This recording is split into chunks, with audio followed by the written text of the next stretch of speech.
దేనికోసం గద్దించాడు? నువ్వు చాలా సెల్ఫిష్ గా ఉన్నావు, నువ్వు చాలా స్వార్థంతో ఉన్నావు.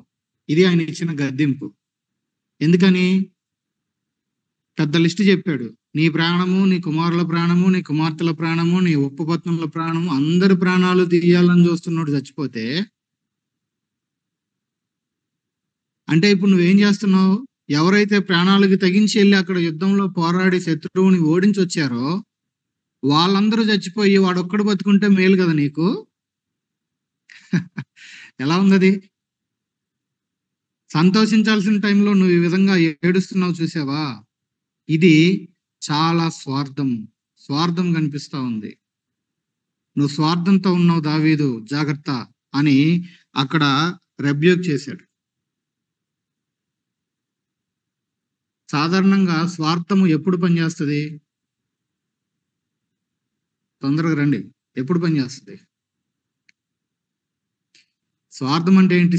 సింప్లిఫైడ్ గా మన భాషలో మనం మాట్లాడుకునే సంభాషణలో చెప్పాలంటే, ఎవడేమైతే నాకు ఎందుకు, నేను, నా కుటుంబం, అంతే కదా సెల్ఫిష్నెస్ అంటే. ఇక్కడ దాన్ని తీసుకొచ్చి మాట్లాడుతున్నాడు యోవాబు. అంటే నీ పక్షంగా నిలబడినటువంటి, పోరాడినటువంటి సైనికులు కావచ్చు, నీ పక్షంగా ఉన్నటువంటి అధిపతులు కావచ్చు, నీ సేవకులు కావచ్చు, వాళ్ళందరూ నీకు ఇష్టం లేరు. అదే కదా అక్కడ వాడాడు 6వ వచనంలో, నీకు ఇష్టము కాని జనులను నీవు కనపరిచితివి. మీరెవరు నాకు ఇష్టం లేదయ్యా, నాకు వాడే ఇష్టం, వాడిని చంపేశారు మీరు. నువ్వు చేస్తున్న ఈ పని ద్వారా మేమెవరము నీకు ఇష్టము లేదు అని కనపరుస్తున్నావు, వాడే గొప్ప అని కనపరుస్తున్నావు. నువ్వు స్వార్థముగా ఈ పని చేస్తున్నావు, స్వార్థముతో అని తన యొక్క సెల్ఫిష్నెస్ ని దావీదుని గద్దిస్తా ఉన్నాడు యోవాబు. రెబ్యూక్ చేశాడు. కేవలం గద్దింపే కాదు, ఇంకొకటి కూడా చేశాడు. ఏంటంటే వార్నింగ్ చేశాడు. ఏంటి తను చేసిన హెచ్చరిక? ఏంటి? నువ్వు గనక లేచి బయటికి గనక రాకపోతే ఏమవుద్ది అన్నాడు. ఆ 6వ వచనం ముగింపులో ఏం చెప్పాడు? నువ్వు లేచి బయటకు వచ్చి నీ సేవకుల్ని ధైర్యపరచు. నువ్వు చేస్తున్న ఈ పని వల్ల వాళ్ళందరూ కూడా కృంగిపోయారు. ఏం చేయాలో ఎవరికి అర్థం కాని పరిస్థితిలోకి వెళ్ళిపోయారు. అసలు మనకి మంచి వెల్కమ్ ఉంటది అని అనుకున్న టైంలో నువ్వు చేస్తున్న పని వల్ల ఓడిపోయినప్పుడు ఎలాగైతే వస్తారో అట్లాగా సిగ్గుతో తలలు దించుకొని ఎలా నడుచుకుంటూ వచ్చారంటే అది కూడా రాశాడు మొదటి 5 వచనాలలో. ఎలా నడుచుకుంటూ, దొంగ నడకలతో, 4వ లైన్లో ఉంది, దొంగ నడకలతో వచ్చారు. ఈ పరిస్థితి అంతా ఏంటి దావీదు? నువ్వు గనక లేచి ఇప్పుడు గనక బయటికి వచ్చి నీ సేవకుల్ని గనక నువ్వు ధైర్యపరచకపోతే, నువ్వు పుట్టిన దగ్గర నుంచి ఇంతవరకు నీకు జరిగిన కీడు మొత్తం ఎంతైతే ఉందో దానికి మించిన కీడు నీ మీదకి వస్తుంది. లేచి బయటకు వస్తావా లేదా? ఏమంటున్నాడు? చిన్నప్పటి నుంచి ఇప్పుడేదో అబ్షాలోముది ఒక్కటే కాదు సమస్య. చిన్నప్పటి నుంచి నీకు ఎంత కీడైతే నీ లైఫ్ లో నువ్వు చూసావో అది నీ మీదకి వస్తుంది. ప్రాప్తించును, లేచిరా బయటికి. అంతేకాదు, ఇంకొక మాట కూడా వాడాడు. నువ్వు గనక బయటికి రాకపోతే నీ మీదకి ఆ యొక్క అపాయం రావటం మాత్రమే కాదు, ఇక నీ దగ్గర ఎవ్వడు నిలబడడు. చెప్తున్నాడు ఇప్పుడే. ఇప్పుడు దాకా ఎవరైతే నీ పక్షంగా నిలబడ్డారో, యుద్ధానికి నేను కూడా వస్తానంటే వద్దొద్దు, మేము చచ్చిపోయినా పర్లేదు, మాలాంటి 10,000 మందితో నువ్వు సమానము, నువ్వు రావద్దు అని ఇప్పుడు దాకా నీ ప్రాణాల కోసం ప్రాణాలు అడ్డేసిన వీళ్ళెవ్వరూ కూడా రేపొద్దునికి ఎవ్వరు ఉండరు. చెప్తున్నాను. ఇది హెచ్చరిక లేకపోతే ఏంటి మరి? అర్థమవుతుందా? ఒకవైపు గద్దించాడు తన యొక్క స్వార్థాన్ని బట్టి, మరొక వైపు హెచ్చరించాడు దేన్ని బట్టి? తన యొక్క ఫూలిష్నెస్ ని బట్టి. మూర్ఖుడిలాగా ఆలోచిస్తున్నావు నువ్వు. లేచి బయటికి రా, ధైర్యపరచు, వాళ్ళందరూ ఇంకా నీతోనే ఉంటారు నువ్వు ఆ పని చేస్తే, లేకపోతే ఉండరు. లేచి బయటికి రా, లేకపోతే చిన్నప్పటి నుంచి బాల్యము నుండి కలిగిన అపాయములు అన్నిటికంటే గొప్ప అపాయం నీ మీదకి వస్తుంది, నీ ఇష్టం అన్నాడు. ఇప్పుడు ఏదైనా ఒక దావీదు ఆత్మీయుడైనా, ఏ మనిషి జీవితంలో అయినా మంచి చెడులు ఉంటాయి. మనుషుల ప్రాబ్లం ఏంటి అని అంటే, చెడుని చూసినంతగా మంచిని తొందరగా చూడలేరు. ఇది ఆదాము నుండి వచ్చిన పాప స్వభావాన్ని బట్టి ఒక మనిషి యొక్క చెడుని చూసినంత తొందరగా వాళ్ళలో మంచిని చూడలేరు. ఒక మనిషి యొక్క చెడుని గుర్తుపెట్టుకున్నంతగా వాడు చేసిన మంచిని గుర్తుపెట్టుకోలేరు. ఇది చాలా ప్రాముఖ్యమైనటువంటిది.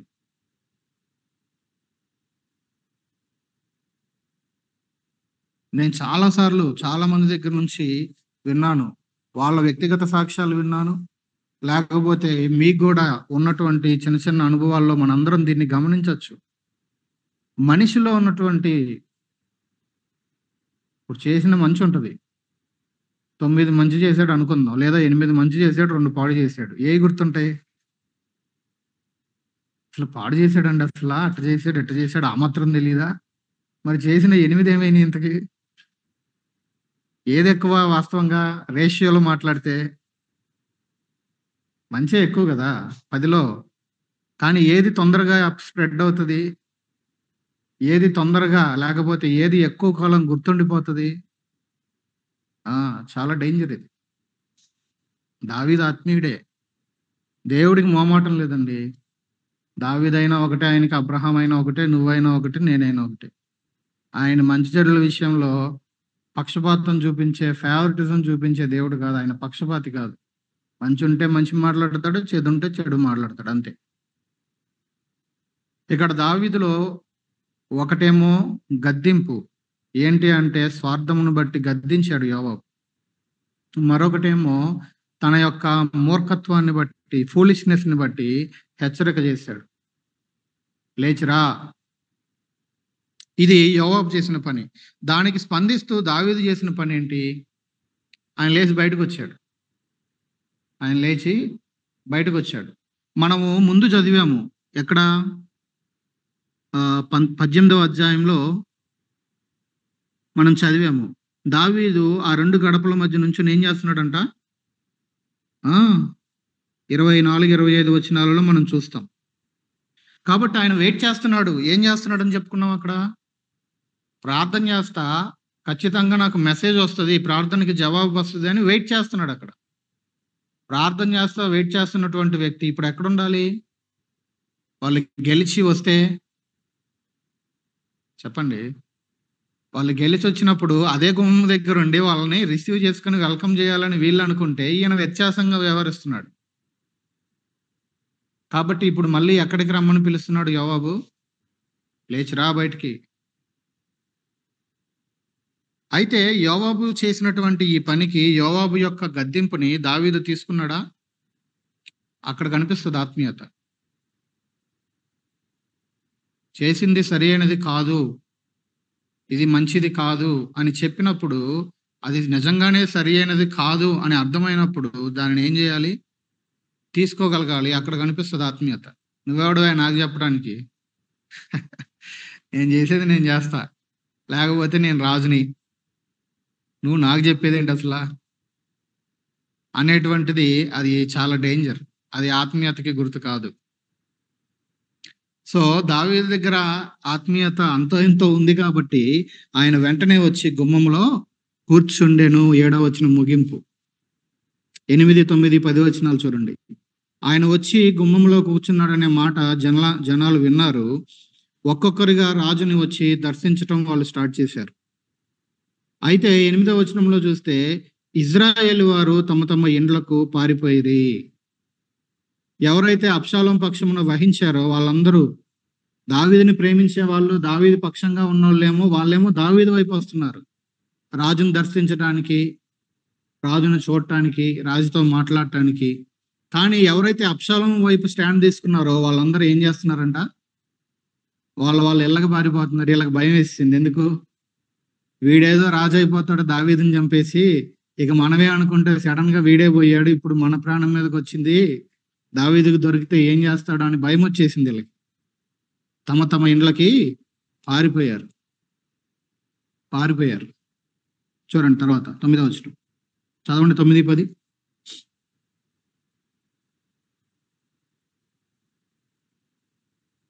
చదవండి త్వరగా. ఆ!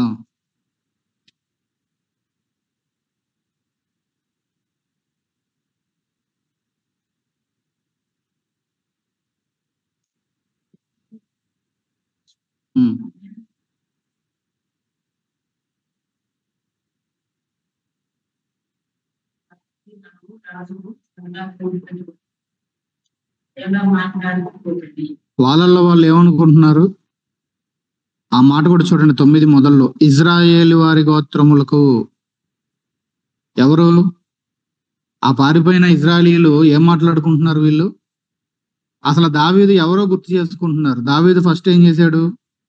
శత్రువుల చేతిలో నుండి, ఫిలిస్తీన్ల చేతిలో నుండి మనల్ని విడిపించాడు. అదే కదా ఆయన చేసింది. ఫిలిస్తీయుడైనటువంటి గొల్యాతుని చంపి శత్రువుల చేతిలో నుండి, ఫిలిస్తీన్ల చేతిలో నుండి విడిపించిన దావీదేనా. ఆ తర్వాత రాజు అయ్యాడు.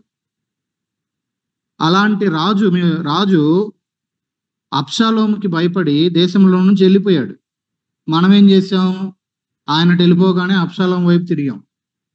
ఇప్పుడేమో ఈ రాజు అబ్షాలోముని చంపేసి ఇప్పుడు మళ్ళీ వచ్చాడు. కాబట్టి మనము వెళ్ళి ఈ రాజును తోడుకొని వెళ్ళి మనం ఆయన తీసుకొని రావాలి కదా. మరి దాని గురించి మనం ఏమీ చేయట్లేదేంటి అని వాళ్ళల్లో వాళ్ళకే ఏమొచ్చింది? ఒక ప్రశ్న, ఒక డిస్కషన్ వచ్చింది. వాళ్ళలో వాళ్ళకి ఒక చర్చ వచ్చింది. మనం వెళ్ళాలి కదా ఆయన దగ్గరికి, మనం ఆయన్ని వెల్కమ్ చేసి తీసుకొని రావాలి కదా. ఏంటిది మనం ఎట్లా చేస్తున్నాం? ఇక 11వ వచనం నుండి దావీదు ఏం చేశాడో చూడండి.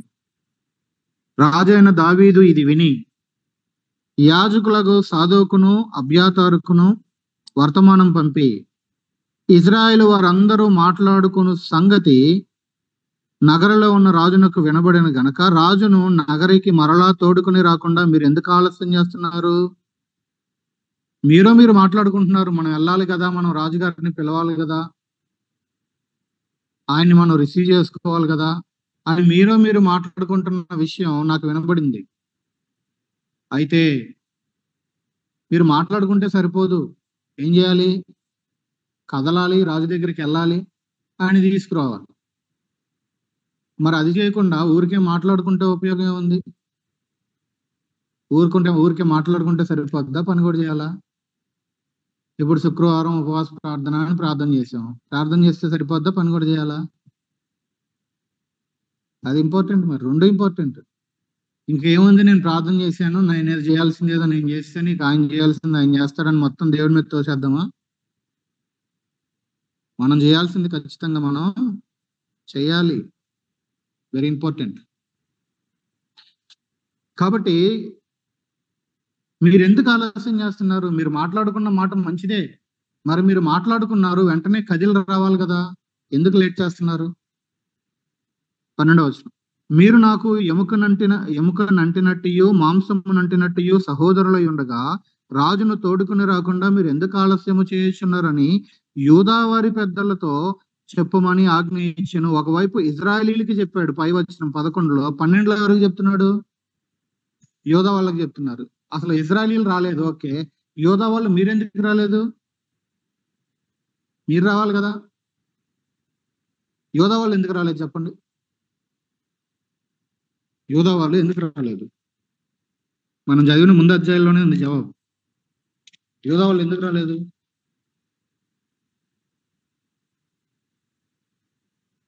చెప్పండి త్వరగా.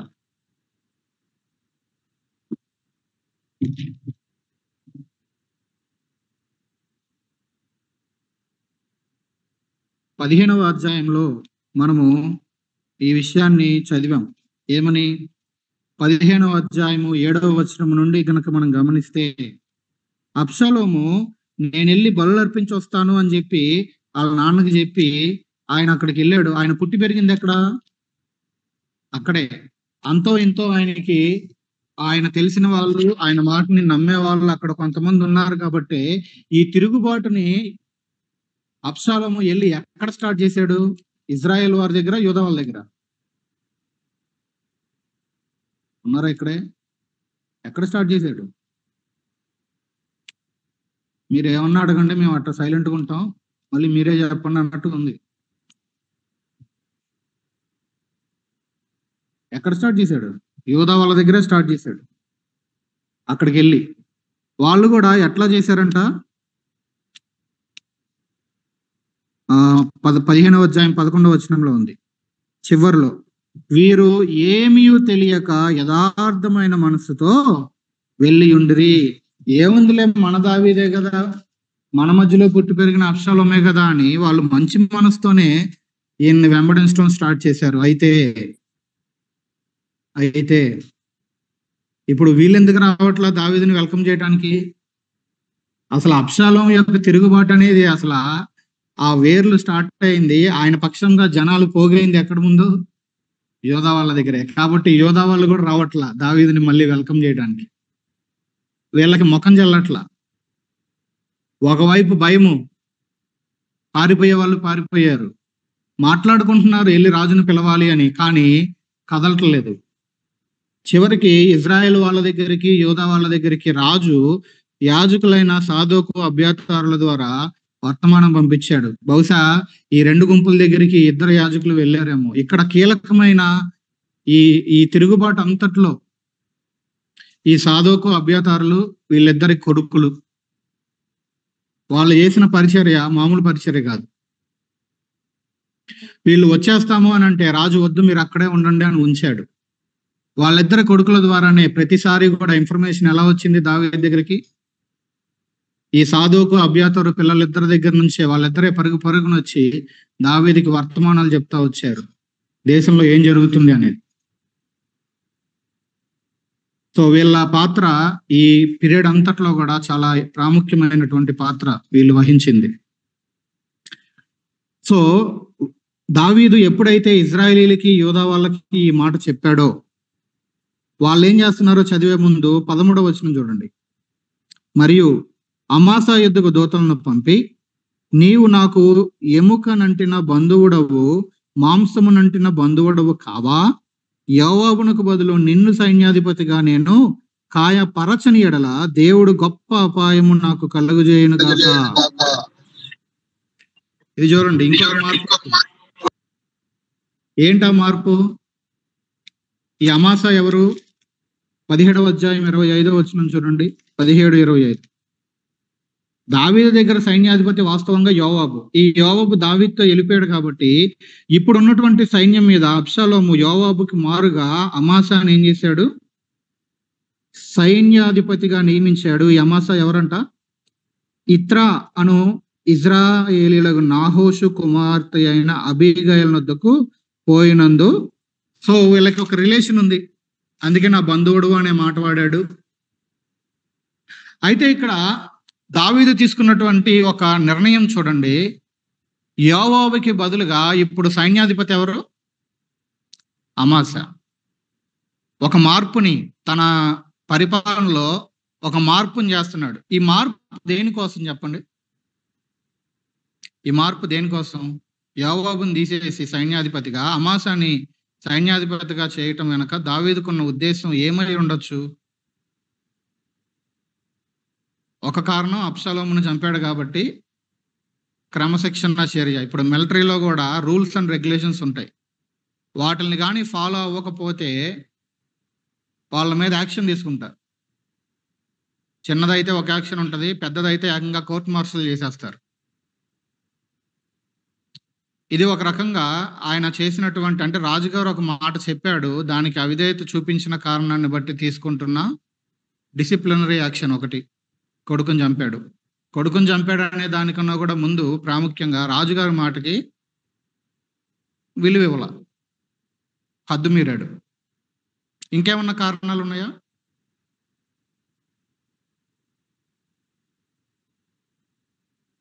ఇంకా ఇంకొక ఇంపార్టెంట్ రీజన్ ఏంటంటే, ఎవరైతే తిరుగుబాటు చేసి దావీదు సైన్యం మీదకి వచ్చారో ఆ సైన్యాన్ని లీడ్ చేసినటువంటి సైన్యాధిపతి ఎవరు? ఈ అమాసానే. కాబట్టి వీడిని ఇప్పుడు సైన్యాధిపతి చేసేసామనుకో, దేశంలో ఇప్పుడు గొడవలు ఉండవు. ఎందుకు? తిరుగుబాటు చేసిన సైన్యాధిపతి ఇప్పుడు దేశానికి సైన్యాధిపతి అయినప్పుడు ఆ సైన్యం అంతా ఏమైపోతారు? ఆటోమేటిక్గా సైలెంట్ అయిపోతారు. వాళ్ళు కూడా దావీదు వైపు వచ్చేస్తారు. యోవాబు మిగిలిన వాళ్ళు ఎలాగో దావీదు వైపు ఉన్న వాళ్ళే. కాబట్టి వీడిని ఇప్పుడు అమాసాని కనుక సైన్యాధిపతిని చేస్తే మిగతా వాళ్ళందరూ ఏమవుతారు? సైలెంట్ అయిపోతారు. ఇది పొలిటికల్ స్ట్రాటజీ. ఇది మన పొలిటికల్ సిస్టంలో కూడా ఇట్లాంటి విచిత్రాలు జరుగుతుంటాయి అప్పుడప్పుడు. ఎవడైతే దావీదుని తన వాళ్ళని చంపటానికి సైన్యాన్ని లీడ్ చేసి వచ్చాడో అమాసా అనేవాడు, వాడిప్పుడు దావీదు దగ్గర సైన్యాధిపతి అయిపోవటం అనేది ఒక వింతైన పని. ఒక కారణమేమో ఈయన మీద డిసిప్లినరీ యాక్షన్ తీసుకుంటున్నాడు, యోవాబు మాట మీరాడు. మరొకటి ఈయననే సైన్యాధిపతి చేయటం ద్వారా లోకం అంటున్నాను, దేశంలో ఇప్పుడు ఏం చేశాడు, ఒక సమాధానకరమైనటువంటి సిచ్యువేషన్ ని పొలిటికల్ గా తీసుకొని రావాలి. అందుకే ఒకవైపు సాదోకుని అబ్యాతారునేమో ఒకరిని ఇజ్రాయెల్ వాళ్ళ దగ్గరికి, ఒకవైపు యోధా వాళ్ళ దగ్గరికి పంపించాడు. ఇంకొకరిని పంపించాడు అమాసా దగ్గరికి. ఎవరు పోయారు అక్కడ? ఏమన్నా పేరుందా? దూతలను పంపి అన్నాడు. మరి ఏ దూతలు వెళ్ళారో మనకు తెలియదు, కానీ కొంతమంది వెళ్ళారు. వాళ్ళు వెళ్ళి, నువ్వు నాకు రిలేటివ్, ఓకే, నేను నిన్ను ఏం చేయదలుచుకున్నానంటే నెక్స్ట్ సైన్యాధిపతి నువ్వే, అంటే నీ పోస్ట్ నీకు కంటిన్యూ అవుతుంది. మన పొలిటికల్ సిస్టంలో కూడా కనబడతాయి అప్పుడప్పుడు. ఆ పార్టీలో ఉంచి ఈ పార్టీలోకి, ఈ పార్టీలో ఉంచి ఆ పార్టీలోకి వెళ్ళిపోయి సడన్ గా వీడు మినిస్టర్ అయిపోతాడు. ఆ పార్టీలో ఎప్పటి నుంచో ఉన్నాడు, అట్లాగే ఉంటాడు. సరే, ఇవన్నీ లోకంలో ఉండే ఇవన్నీ స్వార్థంతో చేసేవనుకోండి. సో ఇక్కడ దావీదు యొక్క ఆలోచన ఏంటి? దేశంలో నెమ్మది కావాలి కాబట్టి ఒకవైపు ఇతని మీద యాక్షన్ తీసుకోవాలి, ఒకవైపు దేశంలో కూడా నెమ్మది కావాలి. ఇది ఒక చక్కని స్ట్రాటజీ. అంటే దావీదు తెలివైనోడేనా? బుర్రందా బుర్రలేనోడా? కొన్నిసార్లు అంటారు కదా, ఏంట్రా బుర్ర తక్కువలాగా ఎట్లా చేసావు అంటారు. అంటే బుర్ర లేదని కాదు, తక్కువైందని. దావీదేమో అట్లాంటి వ్యక్తి కాదు. దావీదు చాలా స్ట్రాంగ్ పర్సన్. కాబట్టి ఒక సిచ్యువేషన్ ని ఎట్లా హ్యాండిల్ చేయాలో చాలా సార్లు, మల్టిపుల్ టైమ్స్ దాన్ని చాలా చక్కగా కనపరిచినటువంటి చక్కని మాదిరి లైఫ్ అయింది. ఊరికే పిలవబడలా నా హృదయానుసారుడని. ఈవెన్ దో ఆయన లైఫ్ లో అక్కడక్కడ లోపాలు, తొట్టుపాట్లు, పాపములు, అవిధేయతలు కనబడినప్పటికీ. సో ఇక్కడ ఈ స్ట్రాటజీ అనేది చాలా చక్కని స్ట్రాటజీ. రీప్లేస్ చేశాడు. యోవాబు బదులు అమాసాని సైన్యాధిపతిని చేశాడు. ఇక్కడికి రండి. ఏది చదివాం? 13 చదివాం కదా, 14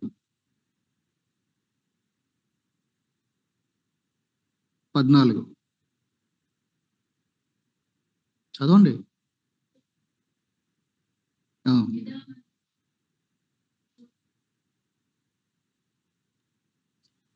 చూడండి ఏం చేశాడు ఇక్కడ. క్లియర్ గా అక్కడ రాయబడింది ఏంటి? ఈ మాట ఎప్పుడైతే చెప్పారో అతడు, అంటే ఈ అమాసా పోయి ఏం చేశాడు? యోధా వారు అందరూ రాజుకి ఇష్టపూర్వకంగా లోబడినట్లు. అర్థమైందా స్ట్రాటజీ? ఇప్పుడు ఈ సైన్యాధిపతి వెళ్ళి యోధా వాళ్ళందరిని ఏం చేశాడు? మన రాజు ఈయనే కాబట్టి ఆయనకి మనం ఏం చేయాలి? లోబడాలి అని మొత్తానికి వెళ్ళి వాళ్ళకి కొంత బోధ చేశాడు, ఉపదేశం చేశాడు. వాళ్ళందరూ బలవంతంగా కాదు కానీ రాజునకి ఇష్టపూర్వకంగా లోబడినట్లు చేశాడంట. ఇప్పుడు చూడండి అమాసా చేసిన పని ఎలాగుందో. యోధా వాళ్ళ దగ్గరికి వెళ్ళి వాళ్ళని డీల్ చేయాల్సింది చక్కగా డీల్ చేశాడు. అంతేకాదు, నీవును నీ సేవకులందరూ మరలా రావాలన్న వర్తమానము వారు రాజునొద్దకు పంపిరి. రాజు తిరిగి యోర్దాను నది యొద్దకు రాగా యోధా వారు రాజును ఎదుర్కొనుటకు రాజును నది యువతలకు తోడుకొని వచ్చుటకు గిల్గాలునకు వచ్చారు. సో యోర్దాను నది దగ్గరికి వచ్చేసరికి వీళ్ళందరూ ఏం చేస్తున్నారు? ఆయనేమో ఇటువైపు ఒడ్డు దగ్గర ఉంటే వాళ్ళు అక్కడికి వచ్చేసారు, గిల్గాల్కి వచ్చేసారు. ఏం చేయడానికి? రాజును రిసీవ్ చేసుకొని. ఇప్పుడు గెలిచిన తర్వాత ఆ గెలిచిన వాళ్ళు రోడ్ల మీద ర్యాలీలు చేస్తారు కదా, మన కాంటెక్స్ట్ లో మాట్లాడితే. ఆ విధముగా ఆయన పక్షంగా వహించిన ఆయన పార్టీ వాళ్ళందరూ ఏం చేస్తారు?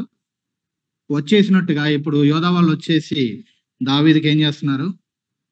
వెల్కమ్ చేయడానికి గ్యాదర్ అయ్యారు. అందులో ఇప్పుడు ఎవరెవరు ఉన్నారో ఊరికే జనరల్ గా కాకుండా కొంతమంది స్పెసిఫిక్ పర్సన్స్ వచ్చారు, వాళ్ళని కూడా చూడాలి.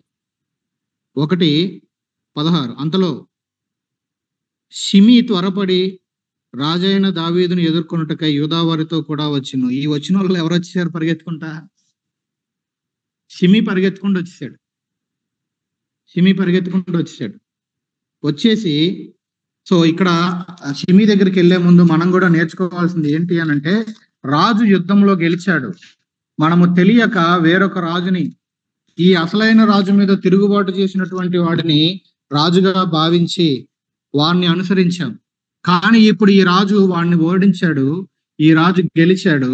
ఆయనని ఇప్పుడు ఏం చేయాలి అని అంటే, బలవంతంగా కాదు, ఇష్టపూర్వకంగా ఈ రాజుని స్వీకరించాలి. ఇప్పుడు ఇదే కాంటెక్స్ట్ ని యేసు ప్రభు దగ్గర అప్లై చేయండి. ఒకప్పుడు మనము ఈ రాజు మీద తిరుగుబాటు చేసినటువంటి అపవాది అనేటువంటి వాడిని నమ్మి వాడిని వెంబడించాం. ఈ రాజు ఏం చేశాడు? వాడిని ఓడించి గెలిచాడు. సో ఇప్పుడు బలవంతంగా కాదు, ఇష్టపూర్వకంగా ఈ రాజుని వచ్చి చేర్చుకోవాలి, ఫోర్స్ఫుల్ గా కాదు. అర్థమైందా? ఇక్కడ యాజకులైన సాదోకు, అబ్యాతారు కావచ్చు, ఆయన పంపించిన అమాసా దగ్గరికి పంపించిన దూతలు కావచ్చు, వాళ్ళు ఎవరిలా కనబడుతున్నారంటే వాళ్ళు సువార్థికులు. వాళ్ళు వెళ్ళారు, ఈ సువార్తను చెప్పారు, ఇదిగో ఈ రాజు గెలిచాడు, ఏం చేస్తారు మీరు ఈ రాజుని అని తెలియజేస్తే, అమాసాయిలు ఏం చేశాడంట? ఇష్టపూర్వకముగా లోబడినట్లుగా వాళ్ళకి ఎలా చెప్పాడో మొత్తానికి చెప్పాడు. పౌలు కూడా ఇదే కదా మన కొరంథీ పత్రికలో రాస్తాడు 5వ అధ్యాయంలో, మేము క్రీస్తుతో సమాధానపడుడి అని మేము బతిమలాడుతున్నాము అంటాడు. ఇష్టపూర్వకముగా ఈ క్రీస్తు ప్రభువుని అంగీకరించాలి. ఈ రాజు గెలిచాడు, ఆ వర్తమానాన్ని తీసుకెళ్ళాలి, ఆ వర్తమానాన్ని తెలియజేయాలి. వాళ్ళు ఇష్టపూర్వకముగా ఆయనని అంగీకరించేలాగా చేయాలి, సమాధానపడుడి అని బతిమలాడాలి. మన పాత్ర అది. ఈ రాజు నేను గెలిచాను కాబట్టి అందరూ నన్ను అంగీకరించాల్సిందే, చచ్చినట్టు రావాల్సిందే అని బలవంత పెట్టట్లా ఇక్కడ దావీదు. యేసు ప్రభుతో కంపేర్ చేస్తే చక్కగా సరిపోతుంది ఇది. ఆయన కూడా బలవంతం చేయట్లా నిన్ను కానీ నన్ను కానీ. నువ్వు ఇష్టపూర్వకంగా గెలిచిన రాజునైన నన్ను నువ్వు అంతటా నువ్వు కదిలొచ్చి నన్ను రిసీవ్ చేసుకుంటావా? అది ప్రశ్న. ఆ తర్వాత ఇప్పుడు షిమి వచ్చాడు. షిమి వచ్చాడు, అంత మాత్రమే కాదు, 17వ వచనం, అతని యొద్ద 1000 మంది బెన్యామీనీయులు ఉండిరి. షిమి దగ్గర ఎంతమంది ఉన్నారంట? 1000 మంది బెన్యామీనీయులు వచ్చారు. తర్వాత ఇంకొకడు వచ్చాడు. ఎవరతను? సీబా. అతనికి 15 మంది కుమారులు, 20 మంది దాసులు.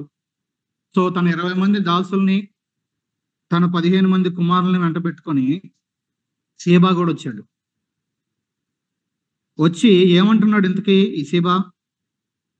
రాజు ఎదుట నదిని దాటిరి, రాజు ఇంటి వారిని అవతలకు దాటించుటకును రాజు దృష్టికి అనుకూలమైన దానిని చేయుటకును రేవు పడవను యువతలకు తెచ్చి ఉండిరి. కాబట్టి ఈ సీబా, అతని కుమారులు, అతని యొక్క దాసులు కలిసి ఏం చేస్తున్నారు? వాళ్ళని వాళ్ళు రాజుకి కమిట్ చేసేసుకొని, దేవా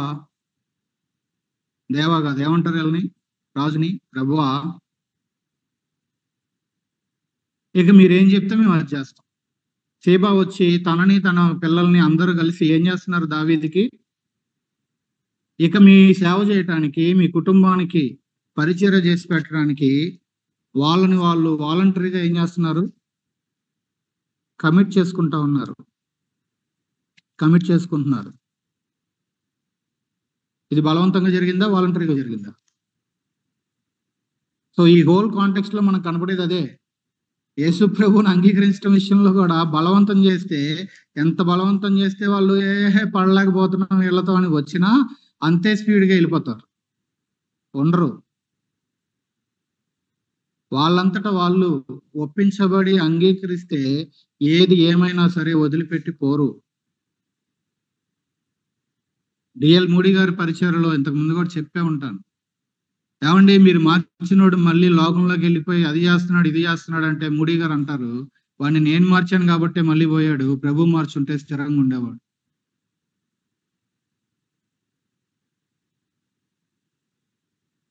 చాలా డేంజర్ అది.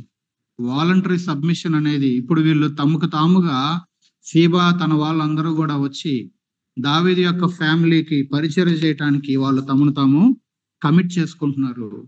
ఇది ఒకటి. ఇప్పుడు ఈ షిమి వచ్చాడు కదా, ఈయనేం చేస్తున్నాడు చూడండి. షిమి ఏం చేశాడు? 18వ వచనం చివర అతనికి సాష్టాంగపడి రాజు ముందు ఏం చేశాడు? బొక్కబొర్ల నేల మీద పడ్డాడు అంతే. సాష్టాంగపడి ఏం కనిపిస్తుంది అక్కడ? సాష్టాంగ పడటం అనే దగ్గర తనను తాను తగ్గించుకోవటం. అంత ఈజీ కాదు సాష్టాంగ పడటం అనేది, అంత ఈజీ కాదు. కానీ ఇప్పుడు తన తప్పును తెలుసుకున్నటువంటి షిమి ఏం చేస్తున్నాడు? సాష్టాంగ పడుతున్నాడు. సాష్టాంగ పడటం మాత్రమే కాదు, ఏం చేస్తున్నాడు ఇంకా ఆయన చూడండి.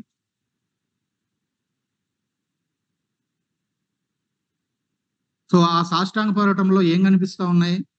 తనను తాను తగ్గించుకుంటా ఉన్నాడు, తనను తాను తగ్గించుకుంటున్నాడు.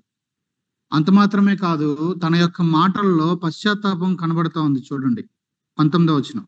నా ఏలినవాడా, నేను చేసిన ద్రోహము నా మీద మోపకము. కాబట్టి ఏమంటున్నాడు? నేను నీకు ద్రోహం చేశాను, నేను నీకు వ్యతిరేకంగా తప్పు చేశాను, నేను నీకు వ్యతిరేకంగా పాపం చేశాను. I'm very sorry. సాష్టాంగ పడుతున్నాడు, తగ్గించుకుంటున్నాడు, పశ్చాత్తాపడుతున్నాడు. కాబట్టి నోరు తెరిచి ఒప్పుకుంటున్నాడు. నిజమైన పశ్చాత్తాపంలో ఒప్పుకోలు ఉంటుంది. ఎవరికి వ్యతిరేకంగా తప్పు చేశామో వాళ్ళ దగ్గరికి వెళ్ళి ఒప్పుకోవటం ఉంటుంది. కేవలం ఒప్పుకోవటం కాదు. నేను నీకు వ్యతిరేకంగా తప్పు చేసి ఎవరి దగ్గరకు వెళ్ళి అసలు వాళ్ళ విషయంలో ఇట్లా చేయకుండా ఉంటే బాగుండేది అయ్యో అని ఎవడికో వెళ్ళి మాట్లాడితే, ఎవడికో వెళ్ళి సారీ చెప్తే ఉపయోగం ఏంటి? ఎవరికి వ్యతిరేకంగా తప్పు చేసాం వెళ్ళి వాళ్ళ దగ్గరికి అది ఒప్పుకోవాలి. అదే మత్తయి 7:5 చెప్పింది. ఎవరితో సమస్య ఉందో వెళ్ళి వాళ్ళతో సమాధాన పడు ఇమీడియట్గా వెళ్ళి. కాబట్టి తను తాను తగ్గించుకున్నాడు, సాష్టాంగపడ్డాడు, పశ్చాత్తాపడుతున్నాడు. కాబట్టి నోరు తెరిచి ఆయన ఒప్పుకుంటున్నాడు. అసలు ఆయన సిద్ధపడి రావటంలోనే ఉందండి. 32లో అదే చదువుతాం. 32వ కీర్తన 4-5 వచనాల్లో, నా పాపములను ఒప్పుకొందును అనుకొంటిని, నీవు నా పాప దోషమును పరిహరించి ఉన్నావు. అంటే ఏంటి? ఇంకా నోరు తెరిచి ఒప్పుకోవాలా? నేను వెళ్ళాలి, నేను ఒప్పుకోవాలి, నేను సరి చేసుకోవాలి అని ప్రిపేర్ అయ్యావు. తప్పిపోయిన కుమారుడు కూడా చేసింది అదే. నేను మా నాన్న దగ్గరికి వెళ్తాను, నీకు వ్యతిరేకంగాను పరలోకానికి విరోధంగాను పాపం చేశానని ఇట్లా చెప్తాను, అట్లా చెప్తానని తన యొక్క మాటలను రెడీ చేసుకుంటున్నాడు. కానీ ఆ కాంటెక్స్ట్ లోక 15లో మనం చదివితే మనకు కనబడేది ఏంటంటే, ఆయన ప్రిపేర్ అయిన స్పీచ్ పూర్తిగా కూడా చెప్పలా. ఇంకా పూర్తిగా చెప్పేలోపే నాన్న పరిగెత్తుకుంటూ వచ్చేసి కౌగిలించుకొని మెడ మీద పడి ముద్దు పెట్టుకున్నాడు. అసలు ముందు ప్రిపేర్ అయ్యి రావడంతోనే, వాడు వెనక్కి రావడంతోనే తండ్రికి అర్థమైపోయింది. ఇక్కడ షిమి ప్రిపేర్ అయ్యాడు. నేను దావీదుకి వ్యతిరేకంగా పాపం చేశాను, నేను క్షమాపణ అడగాలి, యథార్థంగా ఒప్పుకోవాలి. పరిగెత్తుకుంటూ వచ్చాడు, సాష్టాంగపడ్డాడు, తగ్గించుకొని నోరు తెరిచి పశ్చాత్తాపంతో ఒప్పుకుంటున్నాడు. తర్వాత చూడండి. నా ఏలిన వాడవును రాజువునకు నీవు యెరూషలేమును విడిచిన వేళ నీ దాసుడునకు నేను మూర్ఖించి చేసిన దోషమును జ్ఞాపకమందు ఉంచకము, మనస్సునందు ఉంచుకొనకము. అయ్యా, జ్ఞాపకంలో ఉంచుకోవద్దయ్యా. తప్పు చేశాను, మూర్ఖంతో చేశాను, మూర్ఖుడిగా చేశాను, దోషం చేశాను. అంతేకాదు 20వ వచనం, నేను పాపము చేసి తిని. సింగిల్ వర్డ్ లో ఏంటి? నేను పాపము చేసి తిని. నాకు తెలుసు గనక యోసేపు వారందరితో కూడా నా ఏలిన వాడవు రాజువునకు నిన్ను ఎదుర్కొన్నట్టుకై నేను ముందుగా వచ్చి ఉన్నాను. ఇప్పుడు ఈయన యొక్క ఒప్పుకోల్లో మనకి ఏం కనిపిస్తా ఉన్నాయి, ఏం వినిపిస్తా ఉన్నాయి? తగ్గించుకున్నాడు, తన యొక్క విషయాన్ని యథార్థంగా నేను పాపం చేశాను అని ఒప్పుకుంటున్నాడు. అంటే నిజమైన పశ్చాత్తాపానికి క్రియలు ఉంటాయా? ఉండవా? నిజమైన పశ్చాత్తాపంలో సిద్ధపాటు ఉంటది. సిద్ధపడ్డాడు కాబట్టే వచ్చాడు. నిజమైన పశ్చాత్తాపంలో తగ్గింపు ఉంటది. సాష్టాంగపడ్డాడు. ఆ పరిసయ్యుడు నుంచున్నప్పుడు కూడా వాడిలాగలేను వీడిలాగలేను అంటున్నాడు యేసుప్రభు చెప్పిన ఉపమానంలో. కానీ పక్కనే ఉన్న సుంకరి ఆకాశం వైపు కన్నులు ఎత్తడానికి కూడా ధైర్యం సరిపోక రొమ్ము కొట్టుకొనుచు అయ్యో నేను పాపిని అని ఏడుస్తున్నాడు. ఎవరు నీతిమంతుడిగా తీర్చబడ్డాడని యేసు ప్రభు చెప్పారు? ఆ సుంకరే. నిజమైన తగ్గింపులో, నిజమైన పశ్చాత్తాపంలో సిద్ధపాటు ఉంటది. నిజమైన పశ్చాత్తాపంలో తగ్గింపు ఉంటది. నిజమైన పశ్చాత్తాపానికి క్రియలు ఉంటాయి. నిజమైన పశ్చాత్తాపానికి మాటలు ఉంటాయి, ఒప్పుకోలు ఉంటది. ఇవన్నీ షిమి దగ్గర కనిపిస్తా ఉన్నాయి. నిజమైన పశ్చాత్తాపానికి ఏముంటది అని అంటే, ఆయనే నా ప్రభువు, ఆయనే నాకు అధికారి, ఆయనే నాకు సమస్తము అని ఒప్పుకోలు ఉంటది. అందుకే నా ఏలినవాడు అంటున్నాడు. ఇవన్నీ కూడా మనకి రెగ్యులర్ గా మన యొక్క పశ్చాత్తాపంలో ఇవి వినపడాలి, ఇవి కనపడాలి. ఆయన అధికారానికి తలంచటం, మనల్ని మనం తగ్గించుకోవటం, యథార్థముగా చేసిన తప్పుని ఒప్పుకోవటం, నోటి మాటలతో, ఈవెన్ క్రియలలో దానిని కనపరచటం. పశ్చాత్తాపానికి ఇవన్నీ ఉంటాయి. లేకపోతే ఏదో సింపుల్ గా ప్రభువా క్షమించు అయిపోయింది.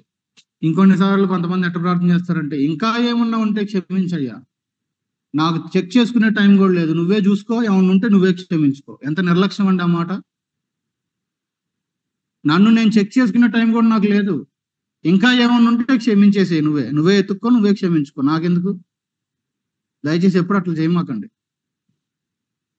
ఏమని చేస్తారంటే, కనీసం ప్రభువా ఇంకా ఏమన్నా ఉంటే నాకు చూపించు, అప్పుడు ఒప్పుకోవడం మొదలు పెడతా, దాన్ని డీల్ చేయడం మొదలు పెడతా.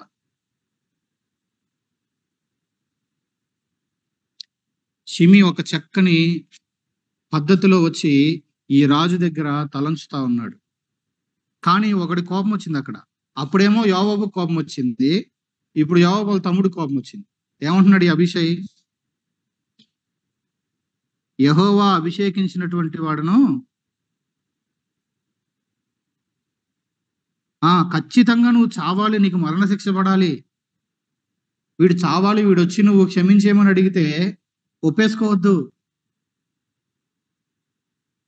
మనం కూడా ఈ అభిషేక్ పరిస్థితిలో కొన్నిసార్లు ఉండే డేంజర్ ఉంది. అసలు ఆళ్ళనట్ట క్షమిస్తావు ప్రభువా, అసలు ఆళ్ళనట్ట క్షమిస్తావు నువ్వు? వీడు ఖచ్చితంగా నష్టపోవాలి, వీడు ఖచ్చితంగా లాస్ అవ్వాలి, వీడు ఖచ్చితంగా పడాలి, అట్టట క్షమించేస్తావు వీళ్ళని. వాళ్ళు అసలు నాకు ఎన్ని చేశారో తెలుసా? కొన్నిసార్లు ఇతరుల్ని ప్రభు క్షమిస్తున్నా కూడా ఈ హృదయం అంగీకరించదు. ప్రభు మనలాంటి మనిషి కాదు. వీడు చావాలి అంటున్నాడు. కానీ దావీదు ఏం చేశాడంట? త్వరగా రండి, అక్కడ 23 దగ్గర ఆపుదాం. చదవండి.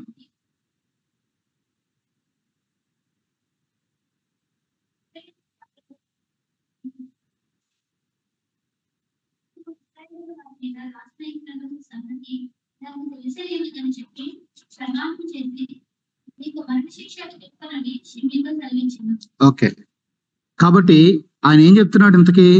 ఇట్టి సమయమున అంటున్నాడు. ఏంటా సమయం ఇంతకీ? ఇది సెలబ్రేషన్ చేసుకోవాల్సిన సమయం, హత్యలు చేయాల్సిన సమయం కాదు, శిక్షలు విధించాల్సిన సమయం కాదు. This is the time of celebration. శత్రువులు లేరు, ఇప్పుడు రాజ్యం మళ్ళా స్థిరపరచబడింది, అందరము కలిసి సంతోషించాల్సిన సమయంలో ఇప్పుడు మరణ శిక్షలు, ఇప్పుడు తీర్పులు, ఇప్పుడు రక్తాలు ఉలికించటాలు, ఇట్టి సమయమున ఇది వద్దు. ఈ దినమున మరణశిక్ష అది సరైనది కాదు అని వాళ్ళని ఆపి షిమి వైపు తిరిగి ఏమన్నాడు? అబ్బా, ఈ మాట ఎలాగుందండి, నేను మరణశిక్ష విధింపను అంటే షిమికి ఎట్లా ఉండుంటది? అబ్బా అబ్బా, నన్ను క్షమించేశాడు. దావీదు క్షమాపణ ఒరిజినల్ డూప్లికేట్? దావీదు క్షమాపణ ఇక్కడ, దావీదు షిమిని క్షమించిన క్షమాపణ ఒరిజినల్ డూప్లికేట్? ఓన్లీ ఇక్కడ మాత్రమే చదివితే అబ్బా దావీదు ఎంత ఎంత ఎలాంటి హృదయం గలవాడండి, భలే క్షమించాడండి. ఇప్పుడు 2 పేజీలు తెప్పండి, రాజులు మొదటి గ్రంథం 2వ అధ్యాయానికి రండి. రాజులు మొదటి గ్రంథం 2వ అధ్యాయం. దావీదు ఇక చనిపోయే ముందు సొలొమోనుకి కొన్ని మాటలు చెప్పాడు. అందులో ఆల్రెడీ మనం చదివాం. నువ్వు చచ్చిపోయేటప్పుడు యోవాబుని మాత్రం మామూలుగా పోనీయద్దు అన్నాడు, అవునా? ఆ లిస్ట్ లో షిమి కూడా ఉన్నాడు ఇక్కడ. చూడండి ఏమన్నాడు. 8-9 వచనాలు. మొదటి రాజుల గ్రంథం 2వ అధ్యాయం 8-9 వచనాలు. మరియు బెన్యామీనీయుడైన గెరా కుమారుడును బహురీము ఊరివాడైన షిమి నీ యొద్ద ఉన్నాడు. నేను మహనీయమునకు వెళ్ళుచుండగా అతడు నన్ను శపించెను. నన్ను ఎదుర్కొనుటకై అతడు యోర్దాను నది యొద్దకు దిగిరాగా యెహోవా తాడు కత్తి చేత నేను నిన్ను చంపునని ప్రమాణం చేసి తిని, వానిని నిర్దోషిగా ఎంచవద్దు, నీవు సుబుద్ధి గలవాడవు గనక వానిని ఏమి చేయవలనో అది నీకు తెలియను. వాని నెరసిన తల వెంట్రుకలు రక్తముతో సమాధికి దిగజేయము. తర్వాత తావీదు తన పితరులతో కూడా నిద్రపోంది. అని చచ్చిపోయి చెప్పిన మాట ఏంటి? వాడిని నెమ్మదిగా సావనివ్వద్దు. ఈ ముసలోడు సావటానికి మామూలుగా సావటానికి వీల్లేదు. వాడు నన్ను ఎన్ని మాట్లాడినాడో, ఎంత దూషించాడో, ఎన్ని రాళ్ళు వేసాడో. ఇక్కడ మనం యేసు ప్రభుతో కంపేర్ చేస్తే ఎట్లుంటుందో తెలుసా? దావీదు ఆ టైంకి అది సంతోషించదగిన దినము కాబట్టి అప్పుడే తిరుగుబాటు చేసిన వాళ్ళు అందరూ ఉన్నారు. అటు ఇజ్రాయేలీలు తిరుగుబాటు చేశారు, ఇటు యోధా వాళ్ళు తిరుగుబాటు చేశారు. ఒక్కొక్కరిని తన వైపు తిప్పుకుంటూ సమాధాన పడుతున్నాడు అప్పుడే. అవునా? అమాసాని సైన్యాధిపతిగా మార్చి, ఇలాంటి టైంలో ఈ చంపడాలు, ఈ తీర్పులు తెర్చడాలు ఇవన్నీ వందుకొని అప్పటికి తను తాను కొంచెం అణుచుకొని అందరి ముందు ఏం చేశాడు? నేనైతే నిన్ను చంపనయ్యా అబ్బాయి అని చెప్పి పంపించేశాడు. కానీ వాళ్ళ అబ్బాయికి ఏం చెప్తున్నాడు? వాడిని మాత్రం మామూలుగా వెళ్ళనే వద్దురా నాయన అని సొలొమోనుకి చెప్తున్నాడు. ఎలాగంటే అదేం చెప్తున్నాడు? నీకే తెలియను. ఎందుకంటే సొలొమోను జ్ఞానాన్ని తెలుసు దావీదుకి. నీ బుర్రవాడి వాడిని ఎట్లాగా పంపిస్తావో, ఏ విధంగా వాడు మరి చనిపోయేలాగా చేస్తావో ఇక నీ ఇష్టం, నువ్వు చూసుకోవాడు సంగతి అని చెప్పి వెళ్ళిపోయాడు. ఇది నిజంగా క్షమించిందా కదా? చెప్పండి. ఇప్పుడు మళ్ళీ యేసు ప్రభుతో కంపేర్ చేయండి. ఈ రాజుగారు క్షమించినట్టే క్షమించాడు, కానీ మరొక వైపు తన కుమారుడికి ఈ రకమైనటువంటి ఆలోచన చెప్తున్నాడు. కానీ ఈ రాజు అయినటువంటి యేసుక్రీస్తు ప్రభు ఇచ్చే క్షమాపణ అటువంటి క్షమాపణ కాదు, డూప్లికేట్ క్షమాపణ కానే కాదు. ఆయన క్షమిస్తే ఆ క్షమాపణ నిజం, ఆయన క్షమిస్తే ఆ క్షమాపణ సత్యం. దాంట్లో మోసాలు కానీ అది పైన మాటల క్షమాపణ కాదు, చుట్టూ ఉన్నటువంటి నలుగురు కోసం చెప్పినటువంటి క్షమాపణ కాదు. ఆయన ఇచ్చిన క్షమాపణ ఎట్లాంటిది అని మనం చదువుతాం బైబిల్లో. వీపు వెనకేసాడంట, తూర్పుకి పడమరకి ఎంత దూరమో అంత దూరం చేశాడంట, సముద్ర అగాధంలో పడవేశాడంట, ఇంక ఎన్నడూ జ్ఞాపకం చేసుకోని అంటున్నాడు. ఆయన ఇచ్చే క్షమాపణ అట్లాంటిది. యేసుప్రభు ఇచ్చే క్షమాపణ.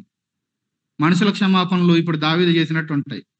ఆ టైంకి ఆ పరిస్థితిని బట్టో, అప్పుడు చుట్టూ ఉన్నటువంటి వ్యక్తులని బట్టో, కొన్నిసార్లు ఇద్దరికి గొడవ అయితే ఈ పెద్దలు మధ్యలో కూర్చొని సాల్వ్ చేయడానికి ట్రై చేస్తారు. ఫ్యామిలీలో సమస్య వచ్చిందనుకో అమ్మాయిని అబ్బాయిని కూర్చోబెడతారు. లేకపోతే రెండు గ్రూపుల మధ్య సమస్య వచ్చిందనుకో ఆ ఊర్లో ఉన్న పెద్దల కూర్చోబెట్టి మీరు ఇట్టు చేయండి, మీరు ఇట్టు చేయండి అంటారు. అంటే పరిస్థితిని బట్టో, అక్కడ ఉన్నటువంటి మనుషులను బట్టో టెంపరీగా క్షమించబడినట్టుగా, క్షమాపణ ఇచ్చినట్టుగా లోకంలో కనబడుతుంది. కానీ యేసుప్రభు ఇచ్చే క్షమాపణ ఎట్లాంటిది? చెప్పేది అర్థమవుతుందా? బుర్రకెక్కుతుందా? ఎంత స్తుతించాలి ప్రభువుని మనం. అదే సమయంలో మనల్ని కూడా మనం చెక్ చేసుకోవాలి. బైబిల్ మనకి న్యూ టెస్టిమెంట్ లో ఆజ్ఞాపించబడింది, ప్రభు మిమ్మును క్షమించులాగున మీరును కూడా ఒకరినొకరు క్షమించాలి. నువ్వేమన్నా చెప్పు, ఆ 9 మందిని క్షమిస్తా, ఈయన్ని మాత్రం క్షమించను అంటే కుదరదు. నువ్వు బిలీవర్ అయితే నువ్వు క్షమించాలంతే. కష్టంగా అనిపిస్తుంది, కానీ ప్రభువుని బట్టి అది మనం చేయగలం, పాసిబుల్ అది. ఒకవేళ ఎవరి విషయంలో అయినా చేదుని పెట్టుకొని హృదయపూర్వకంగా మనం క్షమించలేకపోతే మనమే ఆ పెయిన్ ని ఫీల్ అవుతాం, మనమే ఆ భారాన్ని మోస్తుంటాం. క్షమాపణ పొందనుడు ఆడెట్లున్నాడో పక్కన పెట్టండి. ముందు మనకి భారంగా ఉంటుంది, మనకి ఇబ్బందిగా ఉంటుంది, మనం నెమ్మదిగా ఉండలేము, హృదయపూర్వకంగా ప్రభుని ఆరాధించలేము, హృదయపూర్వకంగా ఇంకొకరితో ఫ్రీగా గడపలేము. ఎందుకంటే లోపల ఇది పొడుస్తూ ఉంటుంది. దావీదు ఇచ్చిన క్షమాపణ యేసుప్రభు ఇచ్చిన క్షమాపణని కంపేర్ చేస్తే ఇది నిజమైన క్షమాపణ. హృదయపూర్వకంగా క్షమించలేదండి, కొత్త నిబంధనలో మనకు చెప్పింది ఏంటి? మీరు హృదయపూర్వకంగా క్షమించాలి. ఇక్కడ మనం బాగా ఆలోచించాలి. ఎవరి విషయమైనా మనం హృదయపూర్వకంగా క్షమించకుండా ఉన్నామా? ఆ టైంకి ఆ పరిస్థితిని బట్టో, అప్పుడు అక్కడ ఉన్నటువంటి మనుషుల్ని బట్టో టెంపరరీగా క్షమించానులే అని పైకి మాటలు చెప్పేసి, హృదయపూర్వకంగా క్షమించకుండా ఎవరి విషయంలో అయినా ఉంటున్నామా అనేది మనం ఆగి ఆలోచించాలి. ఆఫ్టర్ ఆల్ దావీదు ఒక మనిషి అండి. ఒక దేశానికే రాజు. ప్రపంచంలో చాలా దేశాలున్నాయి. కానీ మనం తిరుగుబాటు చేసింది దేవునికి వ్యతిరేకంగా. మరి రాజులకు రాజు ఈయన, ప్రభువులకు ప్రభువు ఈయన. ఆయన దగ్గరికెళ్ళి సారీ అడగటం ఎంత ఇంపార్టెంట్. అదే సమయంలో అది ఎంత ప్రాముఖ్యమైందో ఆయన ఇచ్చే క్షమాపణ కూడా అంతే ఘనమైనది, అంతే గొప్పది. ఒక పేజ్ తిప్పండి. రెండవ అధ్యాయంలోనే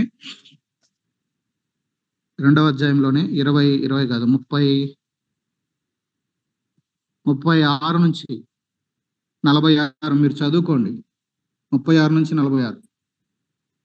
ఆ 10 వచనాలలో షిమీని ఎట్లాగా సొలొమోను లేపేశాడో ఇక్కడ మనకు కనిపిస్తది. నువ్వు యెరూషలేము దాటి బయటకెళ్ళటానికి వీలు లేదు. వెళ్తే మాత్రం నువ్వు చస్తావు అని ఒక ఆజ్ఞ ఇచ్చాడు. షిమీ దగ్గర ఉన్నటువంటి పని వాళ్ళలో ఒక ఇద్దరు పారిపోయి పక్కన ఉన్నటువంటి గాతు రాజు దగ్గరికి వెళ్ళిపోయారు. 3 ఏళ్ళు బానే ఉంది. 3 ఏళ్ల తర్వాత ఇదిగో నీ పనోళ్ళిద్దరు గాతు రాజైన అతని దగ్గర ఆకీషు దగ్గర ఉన్నారని చెప్తే ఈయన బయలుదేరి దేశం దాటి బయటికెళ్ళాడు. అప్పుడు వెంటనే సొలొమోను ఏమన్నాడంటే, ఊరు దాటితే నిన్ను చంపేస్తా అని ముందే చెప్పా. మరి నువ్వు బార్డర్ క్రాస్ చేసి వచ్చావు. కాబట్టి నీ ప్రాణానికి నువ్వే ఉత్తరవాదివి అని తన దగ్గర ఉన్నోడికి చెప్పాడు. వాడు షిమీని చంపేశాడు. అయిపోయింది. క్లోజ్. ఈయన ఎంత తెలివైనోడో చూడండి. ఒకవైపు కండిషన్ పెట్టాడు. ఎప్పుడు వీడు ఊరు దాటి బయటికి వెళ్తాడా అని కాసుకొని కూర్చున్నాడు సొలొమోను. ఊరు దాటి వచ్చాడో లేదో, నువ్వు చెప్పిన మాటేనయ్యా, నువ్వే మీరేవు కాబట్టి చంపేస్తున్నాను, అదేం తప్పులేదు అంటున్నాడు. చివరికి షిమీని చంపేశాడు సొలొమోను. కాబట్టి ఇది చాలా చాలా ఇంపార్టెంట్. ఇప్పుడు ఎంతమందిని చూసాం మనం? ఎన్ని విషయాలు వచ్చినాయి మన ముందుకి ఇంతకి? నిజమైన క్షమాపణ వచ్చింది. తర్వాత ఏ విధంగా ఇష్యూస్ని డీల్ చేయాలో అనేటువంటి ఒక వివేకము, తెలివితో విషయాల్ని, సమస్యల్ని ఎట్లా డీల్ చేయాలో, అందుకే యూదా వాళ్ళ దగ్గరికి, ఇజ్రాయెల్ వాళ్ళ దగ్గరికి దూతలను పంపటం, అమాసా దగ్గరికి దూతలను పంపి సమాధానపరచుకోవటం, అంటే ఇష్యూస్ని ఎట్లా డీల్ చేయాలి అనే ఏరియా ఒకటి వచ్చింది. అదేవిధంగా మనం స్వార్థముతో కానీ దావీదు దగ్గర ఏం చూసుకున్నాము? మనం స్వార్థంతో ఉంటే అది ఇతరులను ఎఫెక్ట్ చేస్తుంది. అది మన దగ్గర ఆగిపోదు. అదేవిధంగా ఇంకొకటి ఏం చూసాం? మూర్ఖంగా ఉండకూడదు, స్వార్థంగా ఉండకూడదు. ఈ రెండిటిని ఆయన యోవాబెల్లి గద్దించాడు. అది చూసుకోవాలి.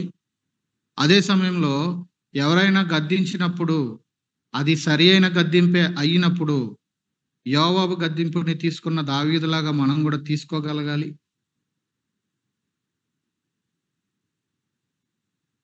ఈయనని మనము హృదయపూర్వకముగా, అదే మనము సామెతలు 3లో చదివాడు కూడా అదే. నీ ప్రవర్తన అంతటి యందు హృదయపూర్వకంగా ఆయన అధికారానికి ఒప్పుకోవాలి. బలవంతంగా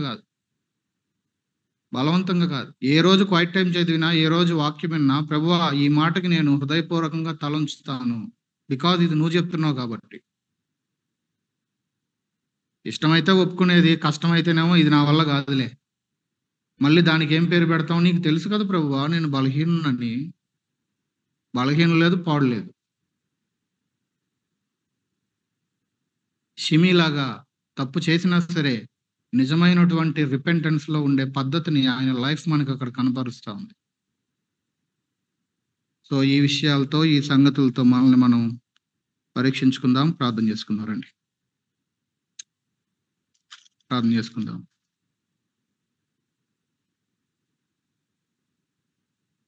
చేసుకుందాం. చేయండి. అందరూ ఎవరికి వారు ప్రార్థన చేయండి. నాకు సమయం కొంచెం ఉంది కదా. ఇండివిజువల్గా ఎవరికి వారు ప్రార్థన చేయండి. రేపు సాటర్డే ప్రేయర్కి సిద్ధపడినప్పుడు 23 అయిపోయింది కదా, 24 నుంచి ఒకసారి చదువుకొని ప్రిపేర్డ్గా రండి. ప్రార్థన చేసుకుందాం. దేవుని వాక్యపు వెలుగులో మన జీవితాలు మనకు అర్థమవుతుండగా సమర్పించుకుందాం.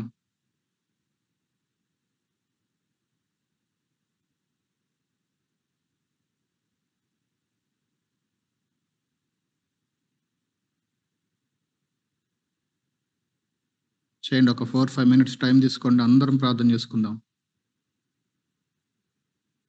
ప్రభు మాటలు విని వాటితో ప్రార్థన చేసుకోకపోతే వినిందంతా వృధా అయిపోతుంది.